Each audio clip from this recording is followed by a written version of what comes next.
Prof. Oke, Izin ya, bertanya, Bu Dokter, satu lagi. ya, silakan. Ya, selamat malam Bu Dokter. Materi yang sangat menarik sekali terkait dengan knowledge management system. Saya di sini ingin menanyakan atau bertanya pandangan Bu Dokter saja terkait dengan fenomena bahwa kalau kita lihat knowledge management system ini bagaimana kita mengelola pengetahuan seperti itu ya. Nah, sudah bukan cerita lagi bahwa bagaimana memanajerial pengetahuan ini yang berkaitan dengan kinerja.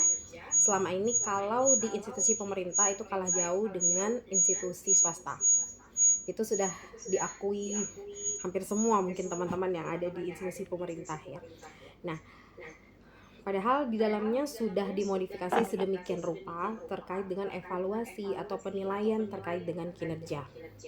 Namun pada aplikasinya atau pada kenyataannya justru peningkatan karir, kemudian promosi jabatan dan segala macam yang terjadi di institusi pemerintah jauh sekali dari harapan konsep knowledge management system ini, Bu Dokter.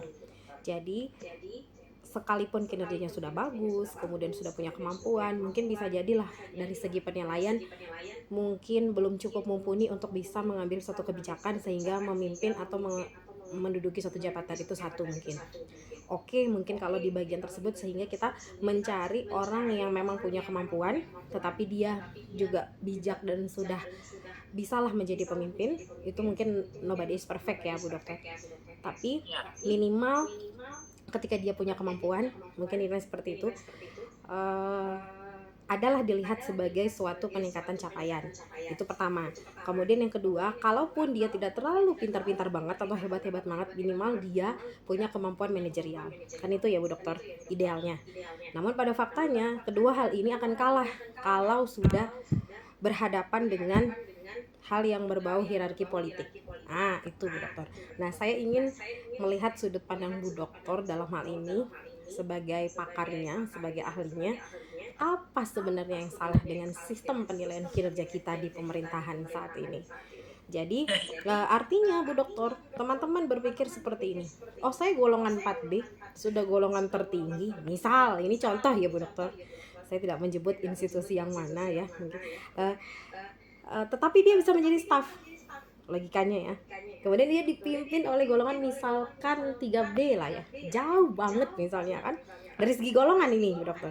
Ya, Oke lah betul. golongan teman yang kedua masa kerja. Masa kerja ini sudah 20 tahun dipimpin oleh yang 5 tahun misalnya seperti itu.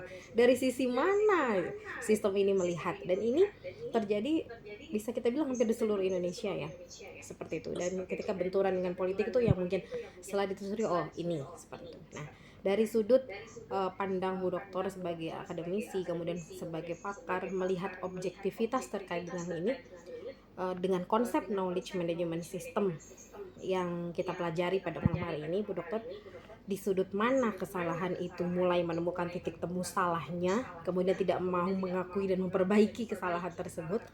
Kemudian yang kedua, apa sebenarnya yang bisa dilakukan ketika orang-orang yang memang sudah punya kompetensi dan kemampuan ini terpaksa harus berada dalam sistem yang sebenarnya dia tidak inginkan. Karena teman-teman yang dia PNS ini berpikir, aduh di swasta adik saya baru kerja 7 tahun dia sudah, mohon maaf, wakil manajer misalnya seperti itu. Saya sudah sekian misalnya nih ya dokternya, artinya kenapa saya dulu gak swasta aja ya gitu. Atau pilihan-pilihan teman-teman yang memilih resign, kadang-kadang ada Bu Dokter, meskipun itu pilihan yang sulit sebenarnya. Ya mungkin saya ingin mendengar pendapat dari Bu Dokter, karena terus terang Bu Dokter saya tertarik sekali dari pada saat Bu Dokter menyampaikan materi di Adi Nurani.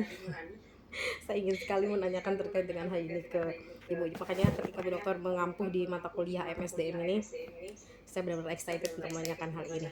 Terima kasih Bu Dokter.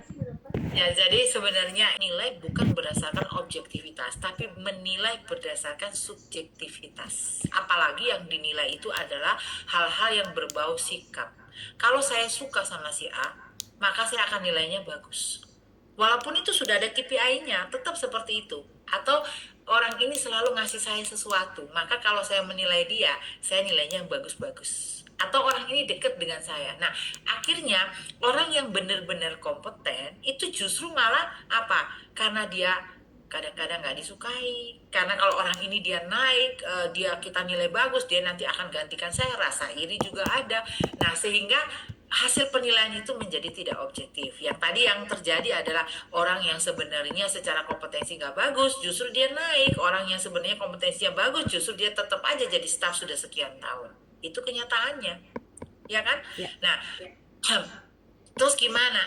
Ya kembali lagi sebenarnya itu adalah pada decision makernya sebenarnya. Artinya ketika kita menciptakan sebuah sistem dan prosedur sesempurna apapun, tapi ketika dalam implementasi karakter orang yang menilai, karakter orang yang mengambil keputusan itu adalah, maaf aja, tidak bermoral gitu ya. Kalau saya bilang nggak bermoral gitu ya, karena apa, dia mengambil apa namanya, karirnya orang, mengambil banyak hal dari orang. Kalau saya bilang nggak bermoral gitu ya, maka itu tetap ada apa, konsekuensinya akan seperti itu. Dan orang yang melakukan itu dia nggak akan merasa bersalah. Bagi dia ya it's fine fine aja gitu, ya kan. Tapi kalau orang yang dia benar-benar strict dengan integritasnya, kejujuran, bahwa jelek ya aku memang jangan nilai dia jelek, kalau nggak bisa begini ya aku tetap harus begini gitu ya, itu kadang-kadang mereka dijudge oleh hati nurani ketika mereka membuat sebuah keputusan yang notabene melanggar moral gitu ya. Mungkin orang lain nggak apa namanya, nggak akan memperhatikan sampai ke situ, tapi dia merasa terhakimi oleh hati nuraninya. Cuman jujur, kalau kita sudah bicara saat ini ya, uang sudah di depan mata, ya hati nurani itu sudah nggak ada, moral itu sudah nggak ada, jujur nggak? Ya. Nah, itu yang terjadi ketika